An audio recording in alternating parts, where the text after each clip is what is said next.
Pois é, pessoal, vamos dar continuidade, né, ao nosso editorial número 2. Então, tinha matéria que era para mim ter falado no editorial número 2, mas devido à quantidade de acontecimentos eu não consegui. Eu vou dar continuidade agora nesse editorial número 3. E aí, vocês estão falando, Sandro, mas você só está falando da operação do Cláudio Castro, você só está falando da operação no Rio. Tá, eu vou tentar mesclar. Mas vocês precisam entender que essa operação é a coisa mais importante que aconteceu, talvez, né, na última década. É um anseio, né, enorme, gigantesco, que a população tem. Tá? No ano de 2020 para cá, talvez uma das coisas mais importantes que já tenha acontecido para o povo brasileiro. E aqui é um divisor de águas, né? É quase que um tudo ou nada. Se isso cai agora por terra, se isso para agora, esquece, nós perdemos a guerra. Agora, se isso continua, quem perde a guerra são eles. Porque a polícia militar, os governadores estão muito bem estruturados para enfrentar isso. Então nós vamos continuar falando desse tema, sim. Agora, vamos falar de outras pautas importantes, internacionais também, e nacionais também, para a gente tentar mesclar um pouco, para realmente só não ficar nesse tema. Mas esse tema é crucial que a gente fale sobre isso, tá bom? Combinado? Vamos para cima? Então, não esquece de se inscrever e compartilhar, tá bom? É importante. Vamos começar falando de pauta internacional, então. Para não ficar só nisso, aconteceu outro fato histórico. O presidente dos Estados Unidos e o Xi Jinping tiveram um encontro e, a partir desse encontro, né, ambos fecharam acordos, né, com redução de tarifa. É meio que mostrando que os Estados Unidos ainda são os players do mercado que ditam as regras. Olha só, o presidente dos Estados Unidos diz ter feito acordos com a China e anuncia a redução de tarifas. E o Brasil? Ah, o Brasil ainda vai ficar lambendo a China? Para, né? Pois é, o encontro foi numa base aérea na Coreia do Sul, aliada histórica dos americanos. Donald Trump e Xi Jinping não se encontravam desde 2019, no primeiro mandato de Trump, e antes da pandemia de Covid-19. Desde então, a disputa entre os países aumentou, com o acirramento da guerra comercial e de questões em torno dos semicondutores e de outros produtos de alta tecnologia. A reunião durou cerca de 1 hora e 40 minutos e Trump embarcou para Washington sem fazer nenhum anúncio sobre o resultado.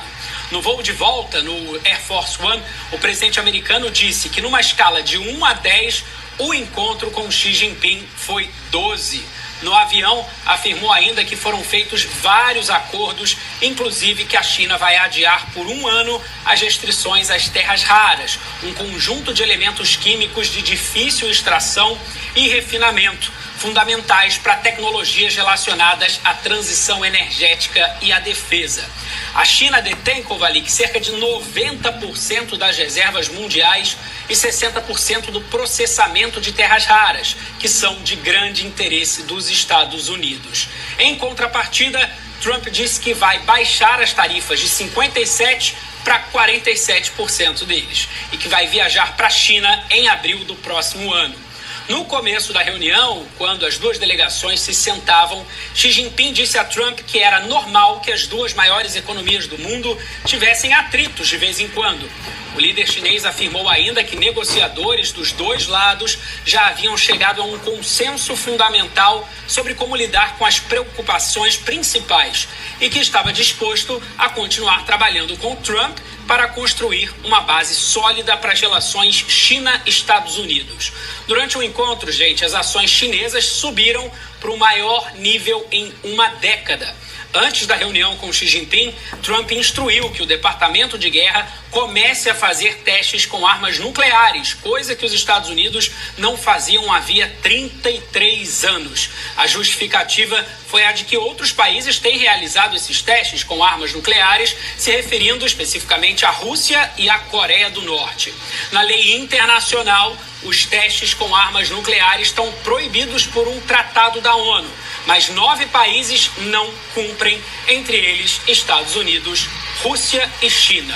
Na semana passada, a Rússia testou um novo míssil de cruzeiro que transporta uma ogiva nuclear E esta semana Putin anunciou o teste do super torpedo Poseidon, movido a energia nuclear e também armado com uma ogiva nuclear e que é capaz de causar um tsunami que espalha radioatividade numa grande região. Situação tensa, né? Essa situação, né, dos embates com armas nucleares. Agora, é importante entender que já é um início, né? Já é um avanço esse diálogo e esse acordo. E aí, o que eu quero que vocês prestem atenção é o tamanho da força dos Estados Unidos. Ou seja, o Xi Jinping travou o envio de terras raras que são necessárias para os Estados Unidos, entre outras coisas, e o Trump foi lá, pressionou e falou, não, eu tiro só 10%. De 57% cai para 47%. E aí você já libera isso pra gente. Olha o poder de negociação dos Estados Unidos.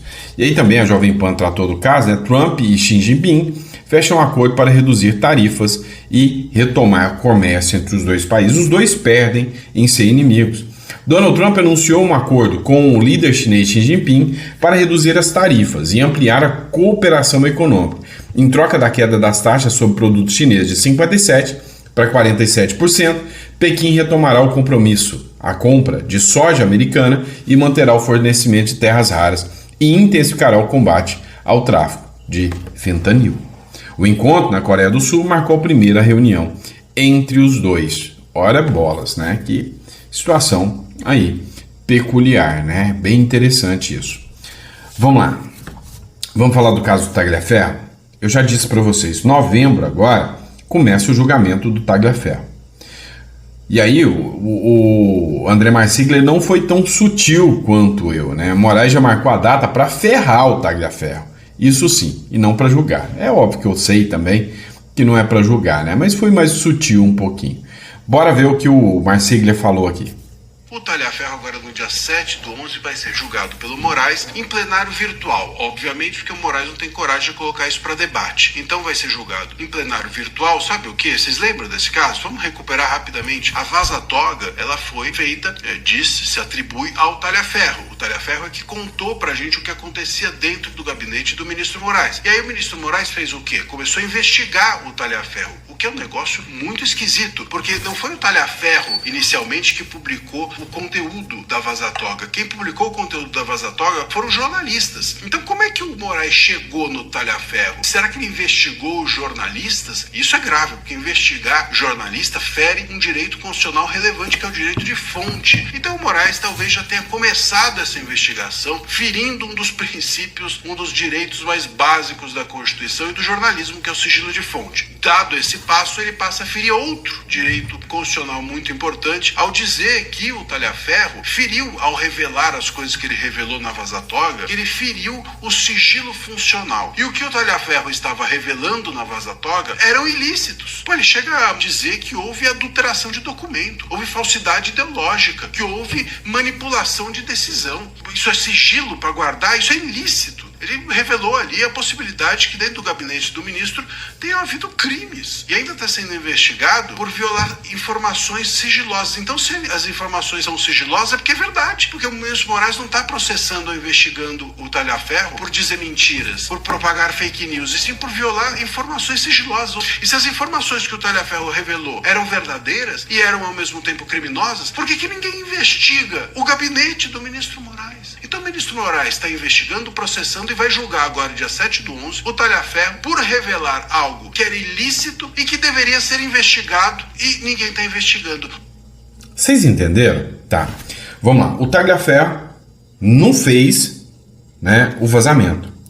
Foram retirados do celular dele e foi a imprensa que vazou. E hoje ele responde por vazamento de informação.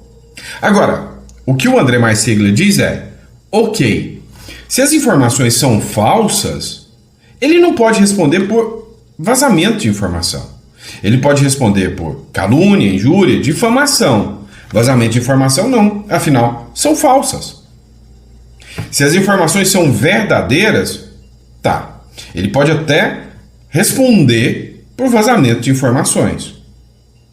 Se elas são verdadeiras, ilícitas, lícitas. Então, se o que o Alexandre de Moraes estava fazendo, que foi denunciado pela imprensa, era legal, lícito, e ele vazou, ele responde.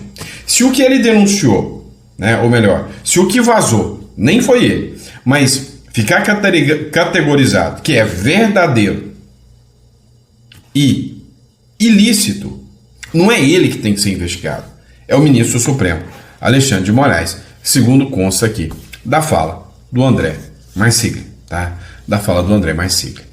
Vamos lá, pessoal. Bora ver aqui, ó, uma fala do Eduardo Bolsonaro. Não sei se a internet vai ajudar, mas é uma fala do Eduardo Bolsonaro sobre a Lei Magnitsky. Vamos ver se vai dar certo aqui. Matéria que foi publicada no Metrópolis. Eu acredito que a internet não vai ajudar, tá, pessoal? Deixa eu fechar aqui e tentar de novo. Quem sabe rola agora, né? Roda agora. Não vai rodar, tá? Era o Eduardo Bolsonaro falando aqui justamente sobre a questão da Magnitsky. Eu vou deixar ela para daqui a pouco. Daqui a pouco a gente debate sobre isso aí. É realmente a internet aqui, né? Eu tô num hotel e aí a internet não tá melhor. Vamos entrar agora então, né? No ponto, acho que talvez principal que nós precisamos discutir, que é, né, a operação que aconteceu, né, nas favelas. Vamos falar sobre a DPF das favelas, vamos falar sobre tudo isso. O Lula não abandonou, né, o seu eleitorado. É o que diz aqui o Léo Siqueira. Vamos ver se o vídeo vai rodar.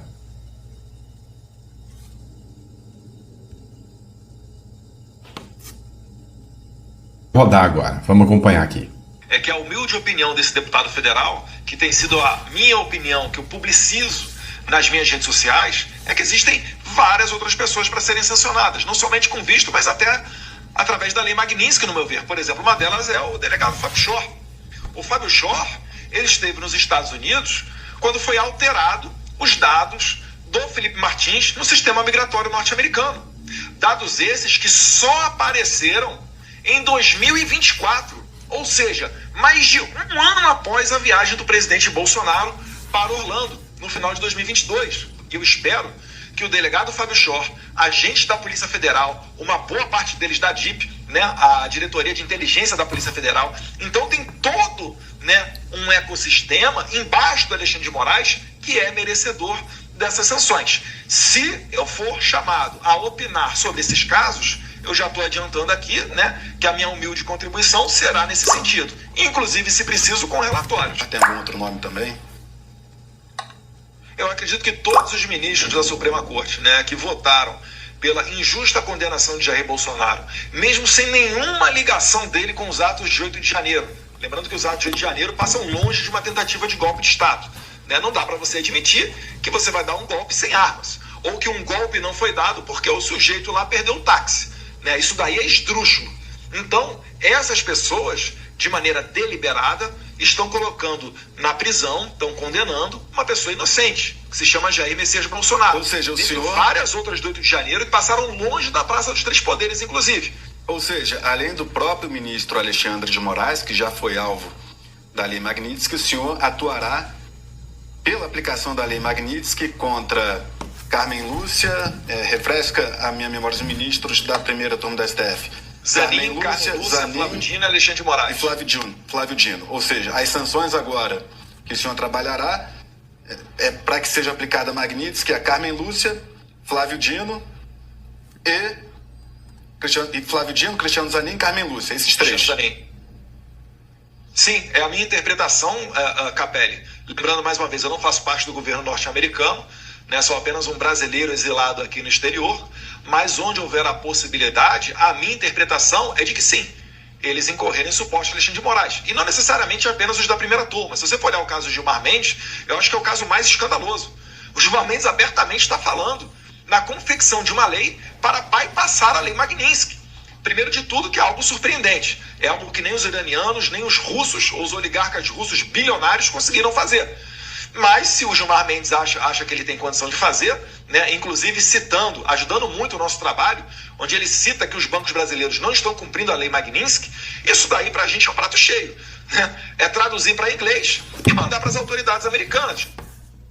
Pois é. Pelo menos rodou agora o vídeo, né? Pelo menos rodou. Agora sim, vamos lá.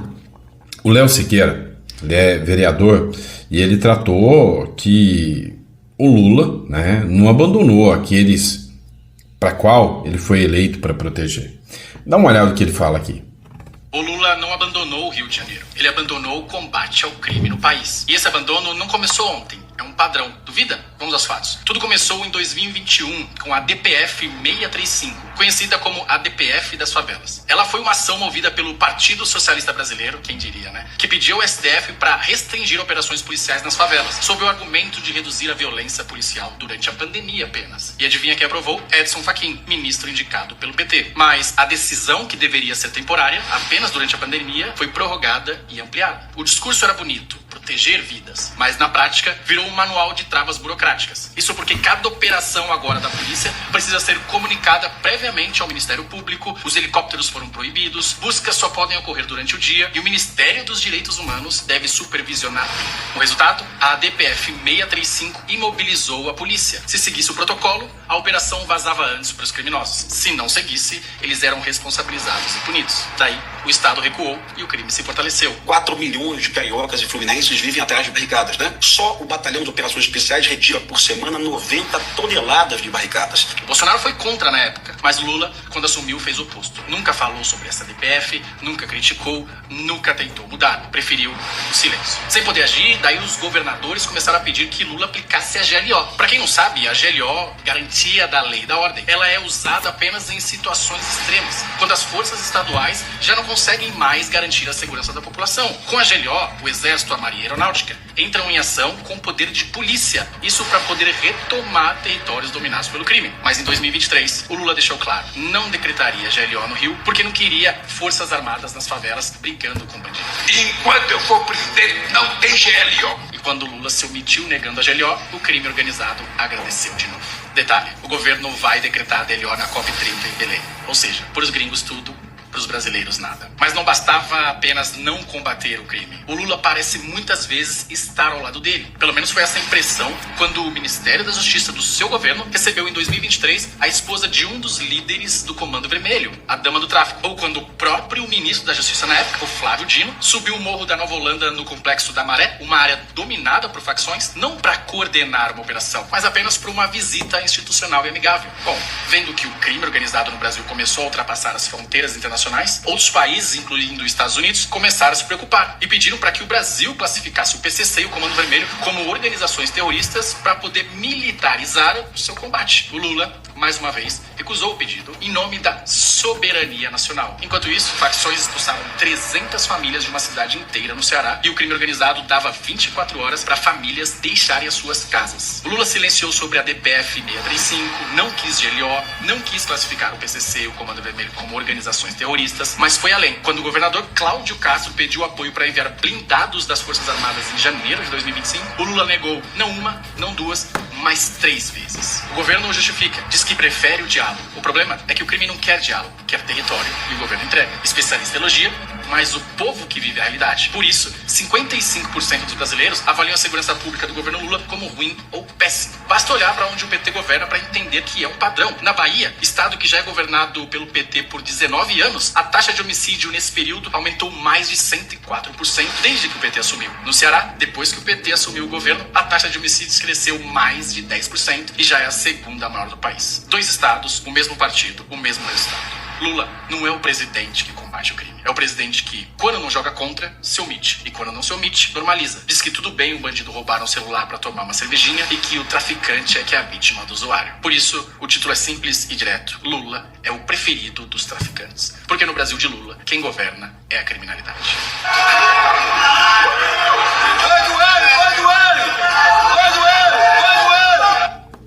Essa cena final aqui viralizou na internet de presos de lá de dentro do presídio comemorando a vitória do Lula, né? Só para você ter noção. Vamos lá, o Major Palumbo, ele mandou um recado, né, para esses passadores de pano do crime. Olha o recado que ele mandou aqui para essa turminha que fica aí falando que há uma chacina por parte do Cláudio Castro. Olha o que ele diz. Olha, morreu muito inocente. Aqui pra você. Os policiais são inocentes, não esses vagabundos. Tava demorando pra aparecer os defensores de bandidos. Agora estão falando que foi chacina. Não foi chacina, foi faxina. Traficante que sai armado com um fuzil, com um drone que solta bomba, tem mais é que tomar um tiro e sentar no colo do capeta. Ele que vai pro quinto dos infernos. O mais triste de tudo isso são as mortes policiais. Pessoas honradas, de bem, que arriscam a vida por um salário desse tamanho. Aí vem o ministro da Justiça, que deveria defender as forças de segurança, deveria defender o povo do bem, quem tá do lado do bem, e fala: houve muitas mortes de inocente. Inocente aonde, ministro? O senhor nem estava lá. O senhor está em outro estado. O senhor deveria estar lá, ao lado dos policiais, ao lado do pai de família. Mas não. O senhor está dando entrevista de terno e gravata, cercado de segurança. Chega de carro blindado aí, põe a gravatinha. Oh, morreu muito inocente. Aqui pra você. Os policiais são inocentes, não esses vagabundos. Ah, mas estavam lá perfilados, todos de cueca. Claro, eles tiraram a roupa de guerra deles, né, o camuflado de guerra deles, para passar de cidadão do bem. Aí pessoas como o senhor, que vive numa bolha, que não tem a mínima noção que é um lugar hostil, dominado pelo tráfico, fala essas asneiras. Aliás, esperar o quê do senhor, né? O senhor se vangloria de ter criado essa porcaria de audiência de custódia, onde os presos saem rapidamente, menos 24 horas. O senhor acha bonito? É uma vergonha isso. Mais vergonhoso ainda é o seu presidente, o pai dos picanheiros, que não quis colocar o exército para auxiliar. Por isso que morreram os policiais. É uma vergonha. Esperar o quê? De um presidente que fala que é para roubar, para tomar uma cervejinha. Esperar o quê? De um presidente que defende bandido, que foi aplaudido nos presídios depois de sua vitória e que fala que o traficante é vítima do usuário. Tira a sua bunda da cadeira, vá até o Rio de Janeiro, suba um morro ao lado dos policiais, depois você vem falar essa asneira. Você vai mudar de opinião rapidinho. Vítima é a população carioca que está no meio dessa guerra. E os policiais que arriscam a vida e não ganham nem um sexto do que o senhor ganha para ficar falando um monte de merda do outro lado do país. É uma vergonha. E você, cidadão do bem, compartilhe esse vídeo, porque já está brotando pessoas dos direitos humanos para defender esses vagabundos. E nós, pessoas do bem, temos que defender o certo. A polícia, o bem e o cidadão do bem. Compartilhe esse vídeo. Alguém discorda do delegado Palumbo aí?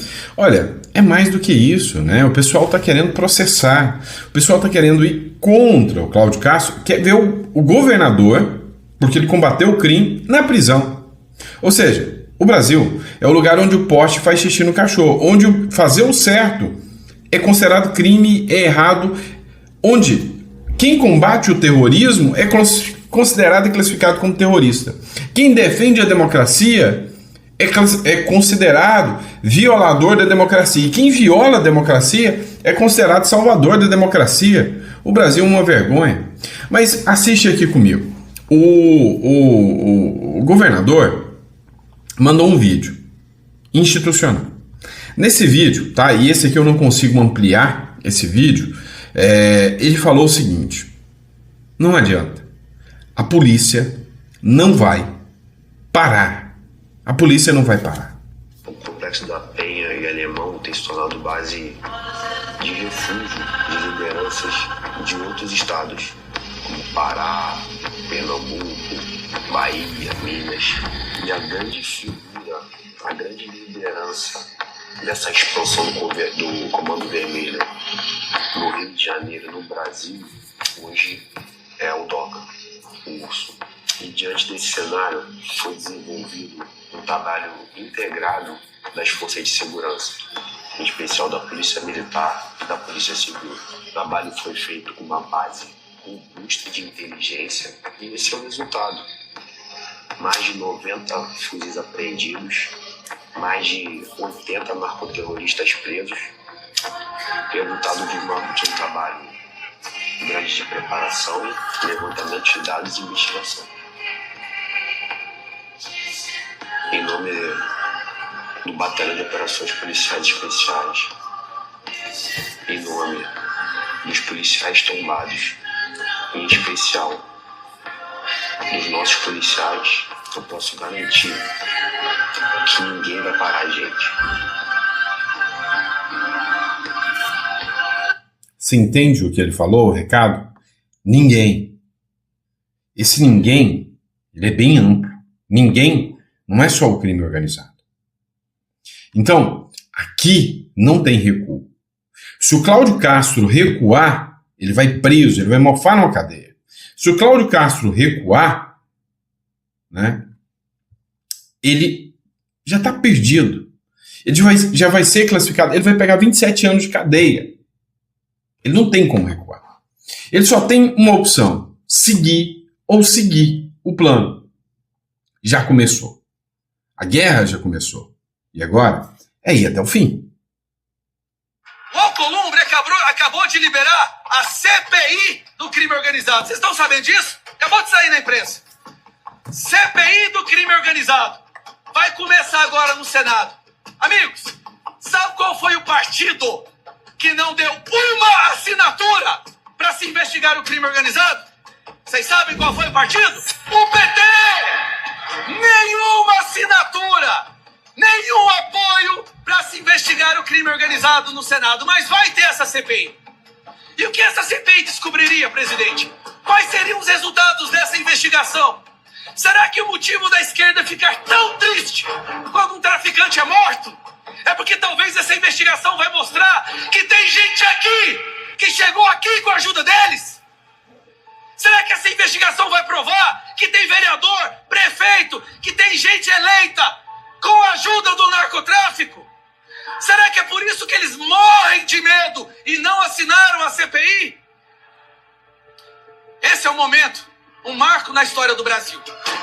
Se nós, aqui, pelo menos aqueles que não tiveram ajuda de facção criminosa para chegar aqui, se nós, aqui, não declararmos guerra às facções, se nós não declararmos guerra ao crime organizado, amanhã os nossos filhos não vão viver em um país com apenas 25% de domínio de PCC e Comando Vermelho.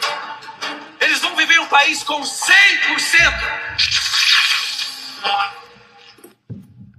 Alguém discorda também?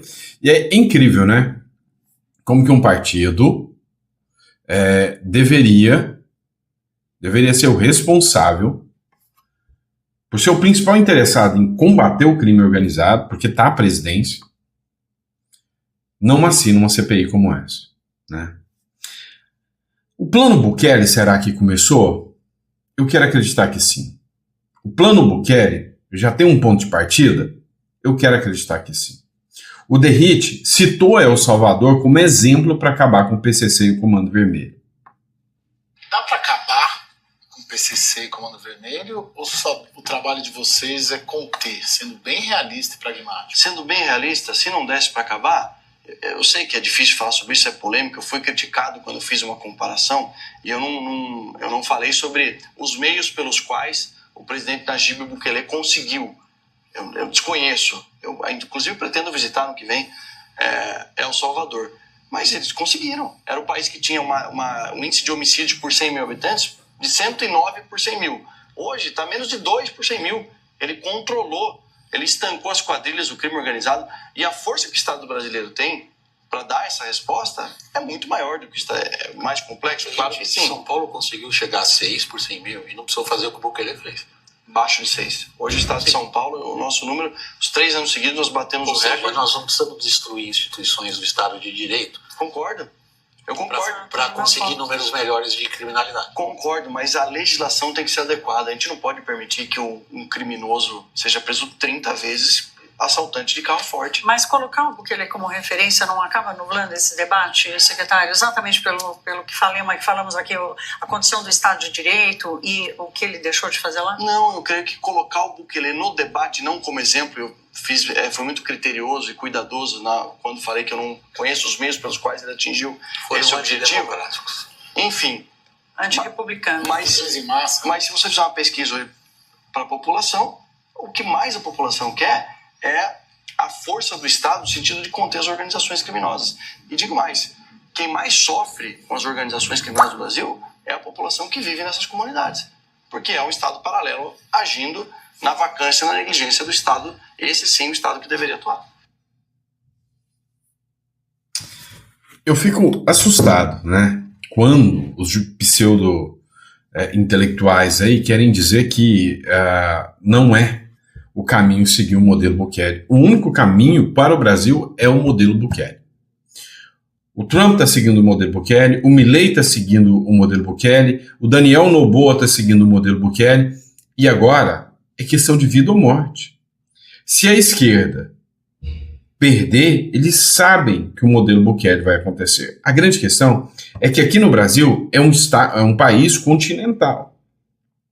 Existem governadores da região sul, sudeste e centro-oeste que têm a capacidade de implementar o modelo Bukele por si só.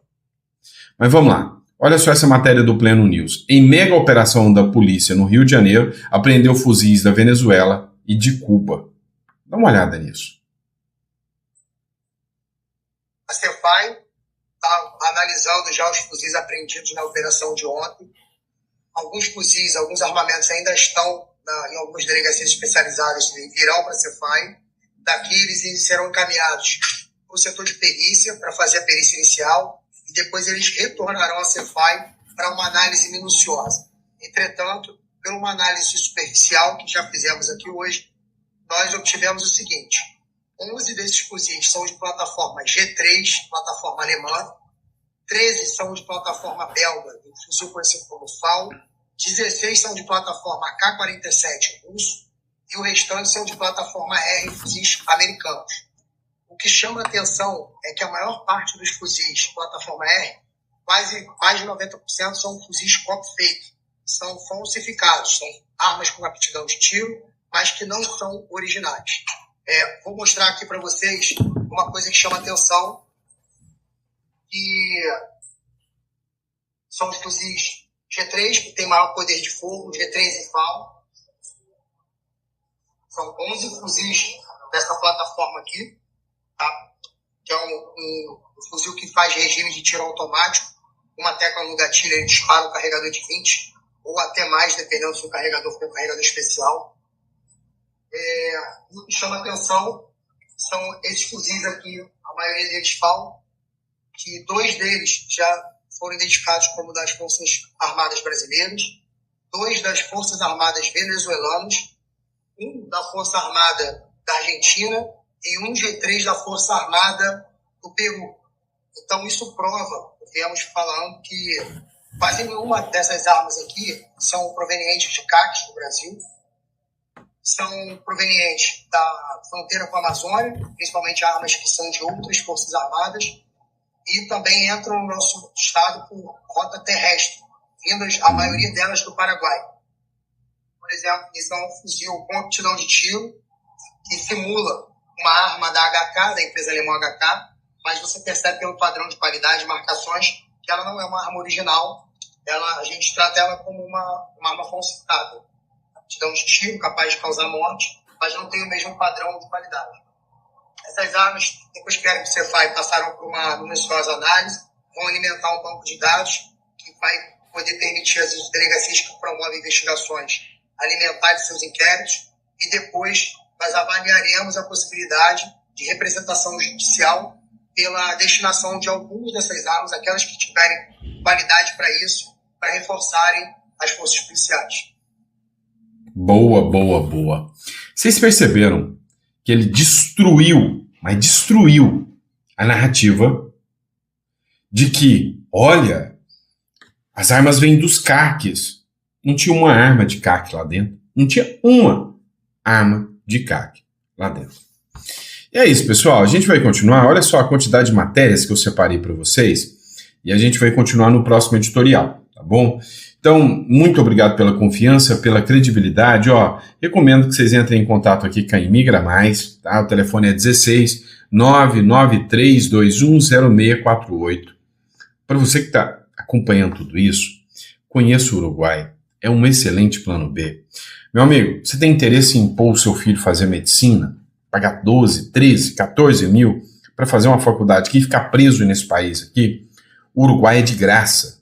O Paraguai, você vai pagar R$1.000 e poucos e com mais R$2.000 você banca lá, aprendendo um novo idioma, num lugar que é mais seguro que o Brasil, tem mais garantias que o Brasil. Então, entre em contato conosco, tá? É rápido, é tranquilo de você tirar a sua residência, você não precisa morar lá. O Uruguai é mais barato e mais rápido. Eu quero me proteger e eu quero proteger a minha família. Se der alguma merda aqui, eu quero entrar no carro e sumir. Uruguai. Isso é melhor. É mais rápido, é mais barato, tem mais segurança jurídica do que o Paraguai. Mas o Paraguai é excelente também.